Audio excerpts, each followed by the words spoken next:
16 years of the first World Cup, and 32 years since North America last hosted the tournament. Spain did it again on July 19, 2026. A second star for the crest, born in extra time at MetLife Stadium in East Rutherford, New Jersey. Off the boot of a substitute who had been on the pitch for barely half an hour. This is the story of how a team built on teenagers, a battle-tested midfield, and a philosophy 2 decades in the making conquered the biggest World Cup ever staged. A long wait. Spain's first World Cup, won in South Africa in 2010 on Andrés Iniesta's extra time strike, was supposed to open a dynasty. Instead, the following 3 tournaments brought disappointment, a group stage exit in 2018 and 2022. The golden generation that built tiki-taka had aged out. Battle plan sacks in 2018 and 2022. The golden generation that built tiki-taka had aged out. And for over a decade, Spain like a team searching for its own successor. Still playing beautiful football at times, but without the ruthlessness that had once made them world champions. A generation rebuilt. The rebuild came under coach Luis de la Fuente, who slowly assembled a new core around Rodri, the Manchester City midfielder, who became the team's anchor and eventual captain, alongside Pedri, already a veteran despite his youth, and a wave of teenage talent led by Barcelona's Lamine Yamal. In the summer of 2024, the group won the European, beating England in the final. Spain arrived at the 26th World Cup not as the outright favorite, bookmakered Argentina and France ahead of them, but as a team that had already proven it could win a major tournament together. The architect, Luis de la Fuente. The man who rebuilt Spain was, for years, one of football's quieter figures. Luis de la Fuente was born in Haro in Spain's Leva region in June 1961 and spent his playing career as a left back, mostly at Athletic Bilbao, with spells at Sevilla and Deportivo Alaves. His playing career never reached the top of the Spanish game, and his first steps in coaching were modest too. A small club called Portugal, then youth sides at Sevilla, where he first worked with the teenage Sergio Ramos, and reserve teams back at Bilbao. It was inside Spain's federation. Not a glamour club at the Tokyo Games, did only play his junior and national teams. He won the European under teenage and Sergio Ramos and reserve teams back at Bilbao. It was inside Spain's federation, not at a glamour club. The De La Fuente's Vio Games developing along the way. Many of the same players who would later win a World Cup. When Luis Enrique stepped down after Spain's penalty shootout exit to Morocco at the 22 World Cup, federations turned not to a marquee name, but to the coach who already knew the next generation 22.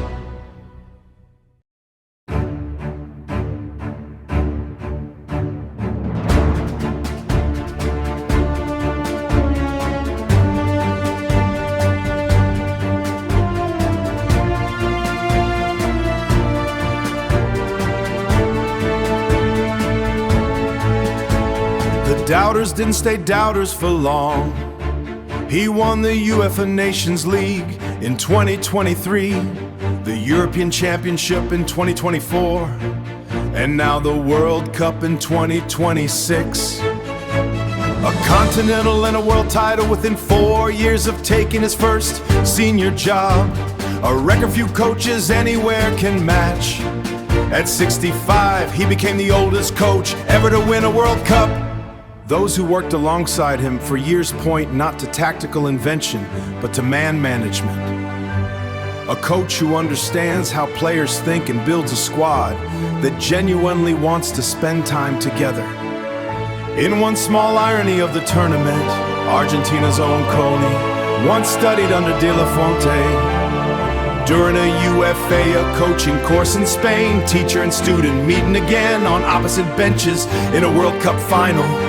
The boy wonder, Lamine Yamal. No player arrived at the 2026 World Cup carrying more weight up against France to become the competition's youngest ever scorer, then set up the winning goal in the final against England to become the youngest player in history to win a major international trophy, surpassing a record held by Pelé since 1958.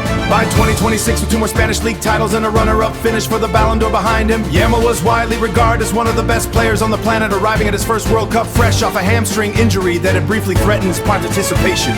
What followed was, by his own extraordinary standards, a quiet tournament. Through 7 appearances, Yamal managed a single goal and no assist. Modest numbers, it's next to the 4 assists. that had made him the standout of Euro 2024, that team July 13, the eve of Spain's semifinal against France. And while his dribbling and chance creation remained a persistent outlet for the team, the headline moments kept finding other Spanish players instead. Marino Torres. It said something about Yamal too, that even a quiet World Cup by his standards, still ended with a winner's medal at 19. A new kind of World Cup. This was a World Cup unlike any before it. The first hosted across 3 nations, the United States, Mexico, and Canada, and the first to expand the field to 48 teams. An extra knockout round, the round of 32, now stood between the group stage and the business end of the tournament, meaning Spain would have to win 5 straight knockout matches, not 4, to be crowned champions.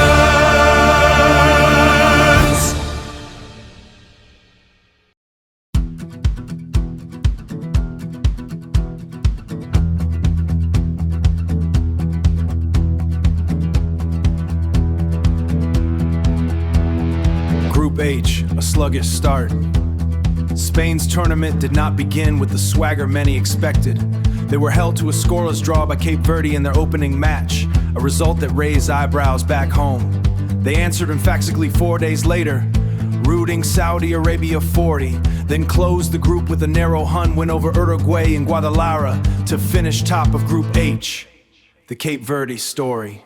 Spain's toughest opponent in Group H wasn't Uruguay, twice world champions, or Saudi Arabia. It was Cape Verde, nation of just over 500,000 people, making its first ever World Cup appearance and the second smallest country population ever qualified, behind only Iceland in 2018. Nicknamed the Blue Sharks, Cape held Spain to that scoreless draw in the tournaments around. The opening statement nobody had predicted. They followed with a fighting 2-2 draw against Uruguay and a goalless stalemate with Saudi Arabia. 3 draws that were remarkably enough to through as the smallest nation ever to reach a World Cup knockout round. Their reward was a round of 32 meeting with defending champions Argentina in Miami. For 2.5 hours, Cape Verde refused to let the fairy tale end.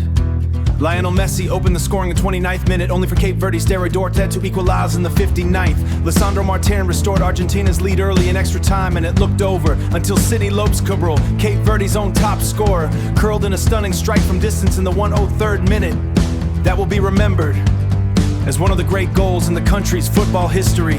Argentina finally won it in the second half of extra time and 11 minutes in, when a deflection off Cape Verde defender Donny Borges turned a Messi header into a cruel own goal. Cape Verde's 40-year-old goal Clear Vizinha became a folk hero over the course of the tournament, gaining millions of new followers along the way. We are small, but we have big hearts and we are fighters, he said before the Argentina match. And for 2.5 hours in Miami, his team proved it. The gauntlet begins. In the new round of 32, Spain brushed aside Austria 30 in Los Angeles. Then came a heavyweight collision, few had circled in advance. Neighbors arrived in Portugal around 16 in Dallas. It took until injury time, but Michael and Marie through, edging Spain's fierce rivals 10. The final against Belgium, back in Los Angeles, while Spain's first mold they had conceded all tournament. But once again their bench delivered the answer. Marino says a substitute for the second knockout match, struck to seal a 21 win and sent Spain into the semifinals.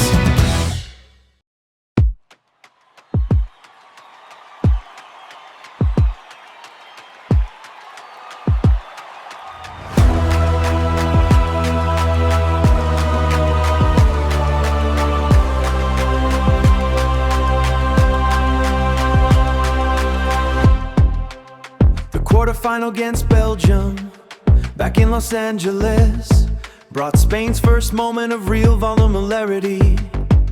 The first goal they had conceded all tournament. But once again their bench delivered the answer. Marino introduced as a substitute for the second and consecutive knockout match, struck to seal a 2-1 win and sent Spain into the semifinals. Shocks elsewhere in the draw, Spain's own results were only part of the story. As La Roja worked through the group stage and into the knockouts, the rest of the draw was producing some of the biggest shocks in the tournament's history. The most seismic came in the very same round of 16, when Norway, playing in their first World Cup in 28 years, eliminated 5-time champions Brazil. Erling Haaland scored twice in the final 11 minutes at MetLife. MetLife Stadium, the same stadium that would host the final 2 weeks later, sending Brazil home in their earliest exit since 1990.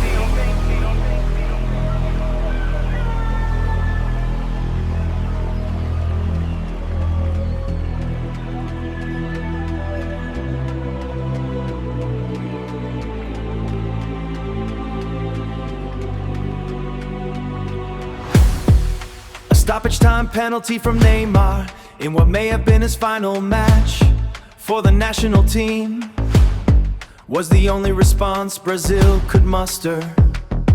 For Norway, built around Haaland, and Real Madrid's Martin Odegaard, it was the country's first ever World Cup quarter-final. And in that same round, Cristiano Ronaldo's long international career came to a close as Portugal fell to Spain in Dallas. Two players who had defined men's football for 2 decades, quite possibly Messi. Both saw their World Cup careers, and at the tournament Spain would go on to win. The Marino effect.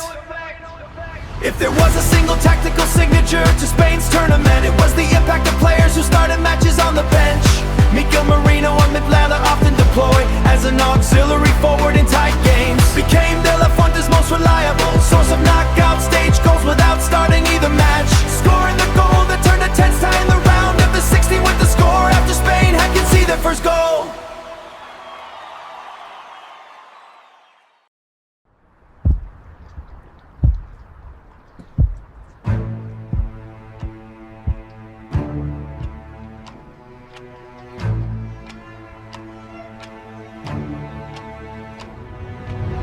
Introduced against Portugal in the round of 16 with the score still level. Marino struck in injury time to send Spain's fiercest rivals home. 4 days later, introduced again from the bench in the quarterfinal against Belgium. He did it again, scoring the goal that turned a tense tie into a 2-1 win after Spain had conceded their first goal of the tournament. It became something of a pattern for De La Fuente's side. Trust the substitutes to settle the biggest moments. Marino did it twice in the knockout rounds. Ferran Torres would do it once more in the biggest moment of all. Silencing France, the center field brought another of the tournament's giants, France, and their talismans Kylian Mbappe. It was Spain's most complete performance of the tournament. A 2-0 win that shut out one of the sport's most dangerous attacking sides and confirmed a second consecutive World Cup final appearance for Luis De La Fuente's side. Argentina's road, Messi's last dance, waiting for Spain in the final was a team on its own historic mission. Argentina arrived in North America's defendant's history at 39, playing in his 6th World Cup, tied with Cristiano Ronaldo for the most tournament appearances by any player. Messi opened the tournament with a hat trick against Algeria and topped Group J with 9 points. The knockout rounds were far less comfortable. Cape Verde pushed Argentina to the very being the round of 32 a game. Argentina survived 3-2 only in the second half of extra time. Egypt were beaten 32 in the round of 16. Switzerland 31 in the quarterfinals, and England 21 in a tense semifinal that sent Argentina back to the World Cup final for the 2nd straight tournament. Only Spain stood between Messi and a 2nd World Cup as champion, the achievement that would have put him statistically and symbolically beyond every debate about the greatest player of all time. It didn't happen. Argentina's 10 men were undone in extra time, and Messi finished the tournament with 21 World Cup goals across 6 tournaments, a tally now surpassed by France's Kylian Mbappe, the new all-time leading scorer in the competition's history. What comes next for Messi remains unresolved, unlike Ronaldo, who confirmed his own international after Portugal's exit. Messi offered no clear answer in the days after the final, though he had drawn one hard line earlier in the tournament. Asked about playing a 7 World Cup in 2030 when he would be 43, a 7 World Cup appearance, no, that I can say no to. The final.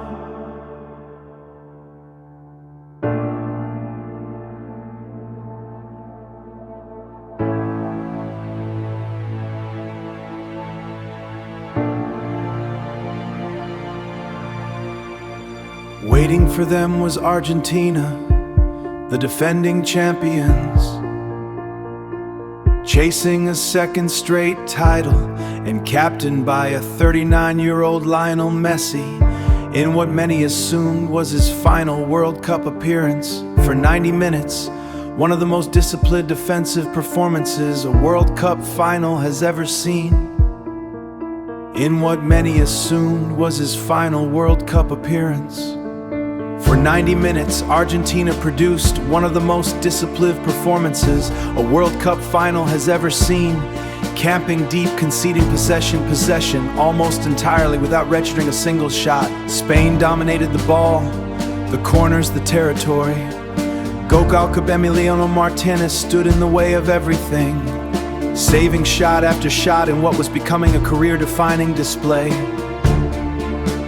Argentina's task grew harder still when Enzo Fernandez was sent off for a second yellow card at the end of normal time, leaving the defending champions to survive extra time with 10 men. Spain finally broke through in the second half of extra time. A cross from Pedro Porro found a flicked header from Nico Williams, and substitute Ferran Torres, arriving at the far post, buried the chance first time. Martinez, who finished the match with 11 saves, the most ever recorded in a men's World Cup final, could do nothing about it. I shot with the power of all the Spanish people, Torres said afterward. The crowning, Spain won 1-0 after extra time. World champions for the second time in their history, while conceding only a single goal across the entire competition, having scored 14 and let in just one. At the medal ceremony, FIFA officials and the leaders of the three host nations, including US President Donald Trump, present able to take the trophy with us. Argentina coach Lionel Messi said afterward.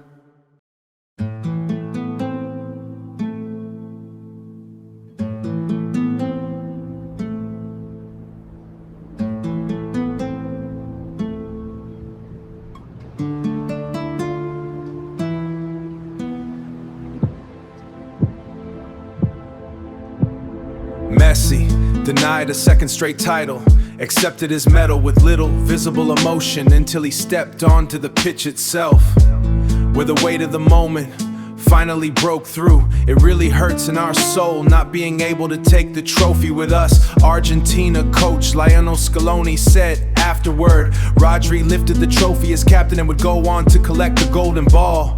As the tournament's best player, Unai Simon, Spain's goalkeeper, took home the golden glove. 18-year-old Cubarsí was named the tournament's best young player.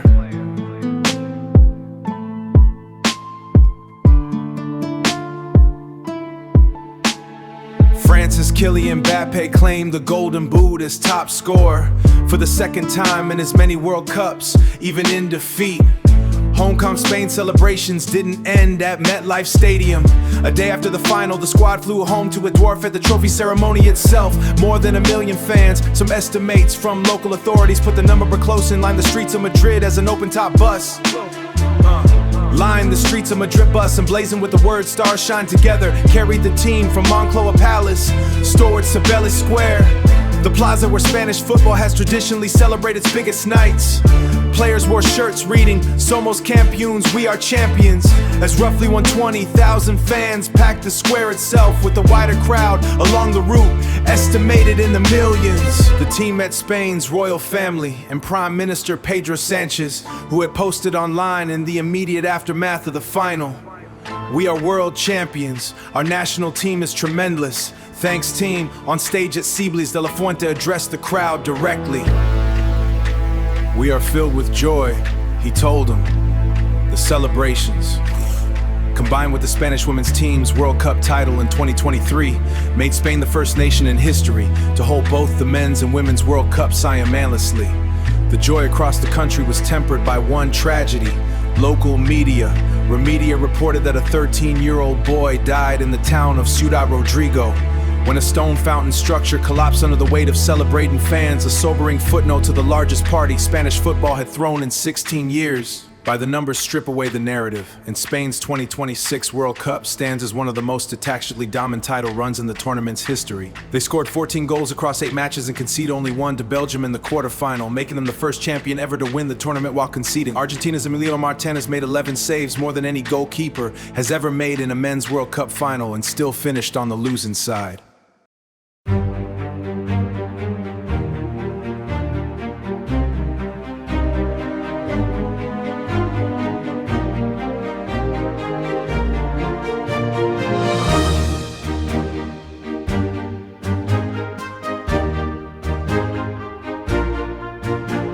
The individual honors told their own story of a team effort rather than a one-man show. Rodri, Spain's captain, won the Golden Ball as the tournament's outstanding player. Unai Simon took the Golden Glove as the best goalkeeper. 18-year-old Cubarsí was named Best Young Player.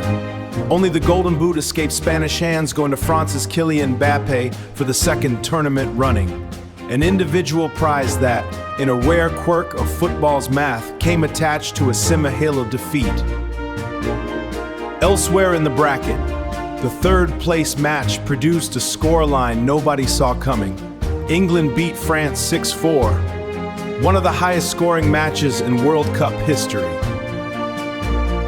And presiding over all of it was Luis de la Fuente, who at 65 became the oldest head coach ever to win a World Cup. For most World Cup winners, the celebration is followed almost immediately by the question of decline. Golden generations rarely stay golden for long. Spain's position looks different. Of the outfield players who started the final, only a handful are on the wrong side of 30. Rodri, Pedri, Cubarsí, Williams, and Yamal are all young enough to plausibly lead Spain to the next 2 or 3 major tournaments, not just the next one. De La Fuente's contract already runs 2028, covering the next Europantia. And Federation officials have shown no appetite to coach and setup that has now delivered 3 trophies in 4 years. The bigger question may not be whether Spain can stay at the top, but how they'll be remembered for having redefined it. A team that conceded once in an entire World Cup, that could win a final without its most famous teenager scoring, and that had 3 different substitutes decide 3 different knockout matches, has given the next generation of coaches something to study for years to come. There is a strange symmetry to Spain's 2 title-winning goals. In 2010, a substitute named Iniesta won them their first World Cup in extra time. In 2026, a substitute named Torres won them their second, the same way. Between those 2 nights stood a rebuild few saw coming, a new generation that didn't just inherit a footballing philosophy, but proved on the sports news and biggest stage that it could still be the difference between silver and gold. 16 years apart, 2 extra time goals, 2 trophies. For Spain, the wait was over again. For Spain, the wait was over again.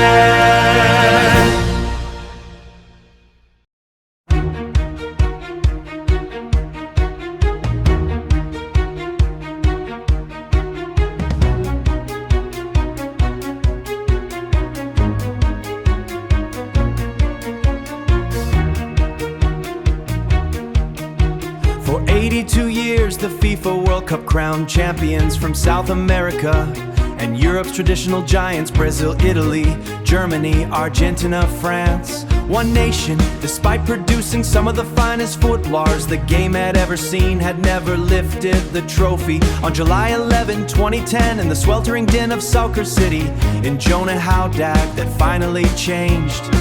This is the story of how Spain went from the sport's most talented underachievers to the team that redefined how football could be played. The curse of the nearly men. Spain's football history was littered with individual brilliance and collective heartbreak. Golden generations built around players like Raul Michel and Emilio Bugueño came and went, and tournament after tournament ended the same way. An early exit, often on penalties, always with the nagging sense that talent alone hadn't been enough. Pundits coined a cruel nickname for the national team, the perennial underachiever squad that arrived at every major tournament among the favorites and left before anyone expected. There was many close to the team believed something close to a psychological block. Spain seemed to forget on the international stage what its players did so effortlessly for their clubs.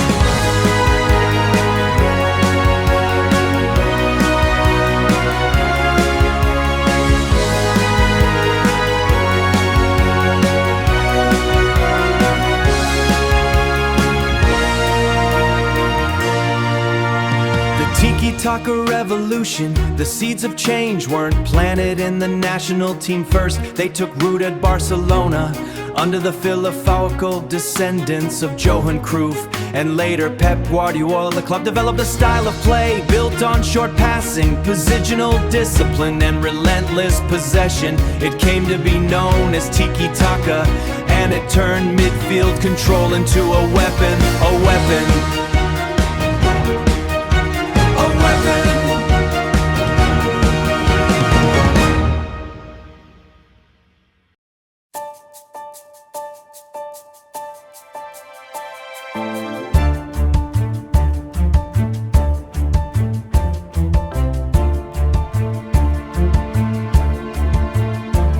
What made Spain's version of this system so dangerous was the density of talent it could call upon.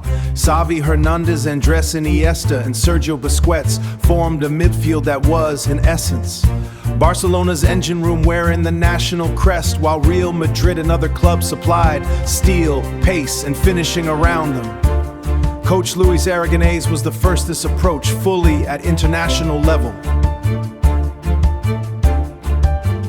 At Euro 2008 in Austria and Switzerland, Spain played a brand of football unlike anything seen before at a major tournament. Patient, suffocating, and strikingly beautiful, they beat Germany in the final. For the first time in decades, the curse looked broken. Del Bosque takes the reins.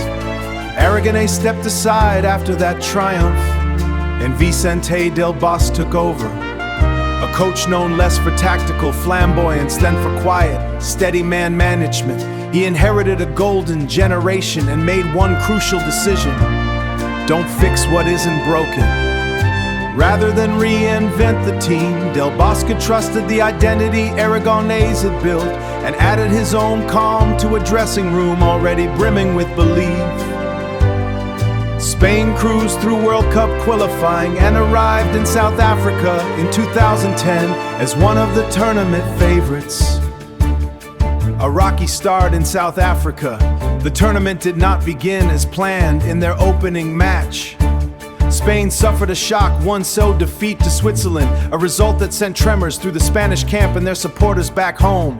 Headlines back in Madrid and Barcelona openly questioned whether this celebrated generation was about to suffer yet another early exit. But something shifted after that loss.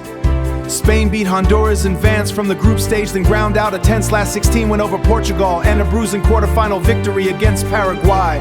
In the semifinal, a disciplined, controlled performance against Germany was settled by a single-headed goal from captain Carlos Puyol, sending Spain to their first ever World Cup final. Remarkably, after that opening day defeat, they didn't concede another goal until the final itself.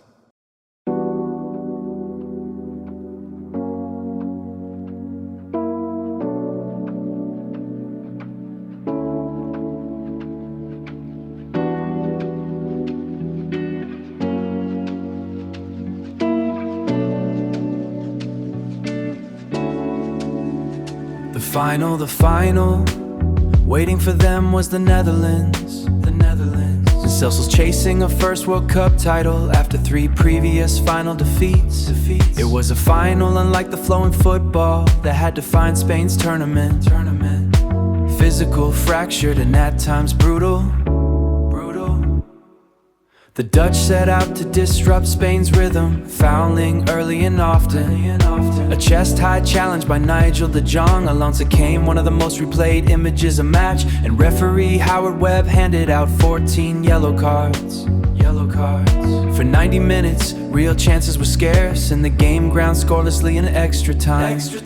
Then, 4 minutes from a penalty shootout, penalty shootout. Substitute Andres Iniesta arrived at the edge of the box to meet a low cross from Cesc Fabregas shot and drove a right-footed shot beyond Dutch goalkeeper Martin Stekelenburg. Iniesta tore off his shirt to reveal a tribute written underneath to Donny Jark, a young Espanol player and close friend, a goal of history who had died suddenly the year before. A goal of history and heartbreak intertwined. Spain won 1-0. They were for the first time in their history champions of the world, champions at last. At last. Captain Nike cussed a World Cup trophy into the Jonavid at night, as his teammates celebrated around him.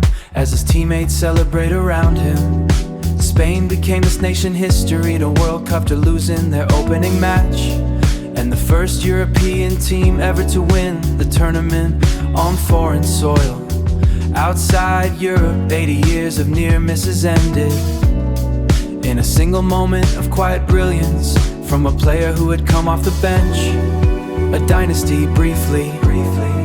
The triumph in South Africa was not an isolated peak. 2 years later, Spain defended the European crown at Euro 2012, thrashing Italy, and become the first team in history to win 3 consecutive major international tournaments. Euro 10 and World Cup in Euro 2012. For a stretch of 4 years, this Spanish side didn't just win matches, they rewrote the sport's tactical grammar. They rewrote the sport's tactical grammar. Coaches around the world tried to copy tiki-taka. Very few teams ever found the players capable of replicating it.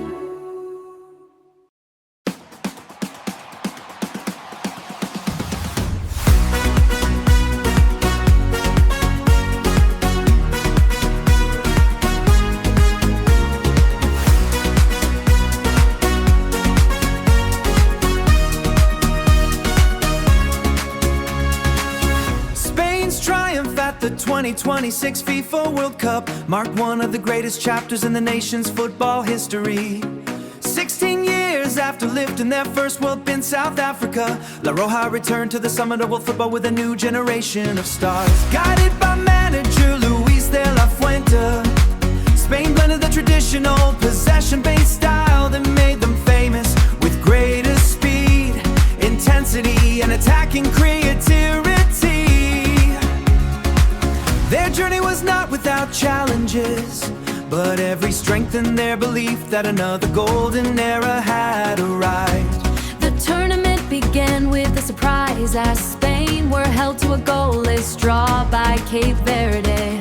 Many critics questioned whether the team had what it took to challenge for the title, but the players remained calm and united. Victories over Saudi Arabia and Uruguay secured first place in the group, with Rodri controlling the midfield, Pedri orchestrating attacks, and Lamine Yamal dazzling fans with fearless performances.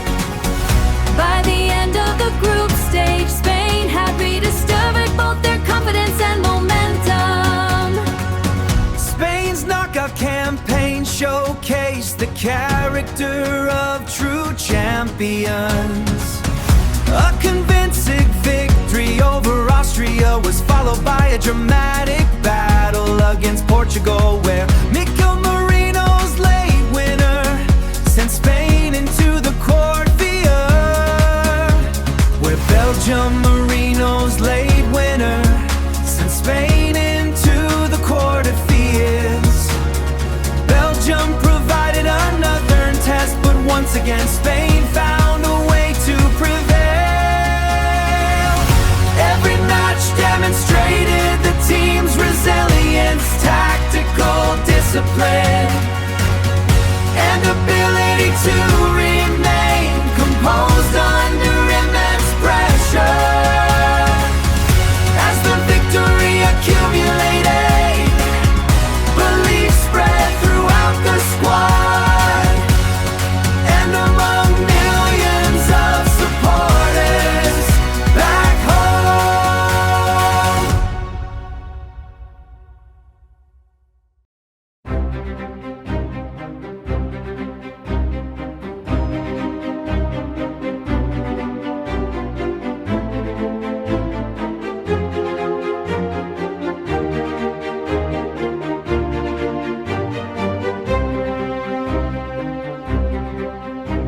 The semifinal against France became one of Spain's finest performances of the tournament, facing a talented French side led by Kylian Mbappé. Spain controlled possession, defended with intelligence, and struck decisively when Arpanides appeared.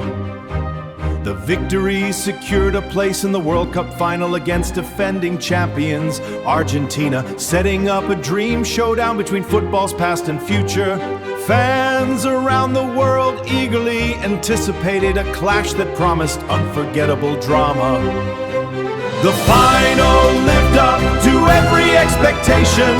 Spain dominated possession, while Argentina defended courageously. Behind a series of remarkable saves from Emiliano Martinez, with the match locked in a tense daylight, extra time was needed to separate the two giants. Then came the decisive moment. Pedro Porro delivered a precise cross. Nico Williams cleverly redirected the ball across goal, and Ferran Torres arrived at the perfect moment to score the winning goal. The final whistle sparked unforgettable celebrations as Spain became world champions for the second time. Spain's 2026 World Cup victory represented far more than another trophy.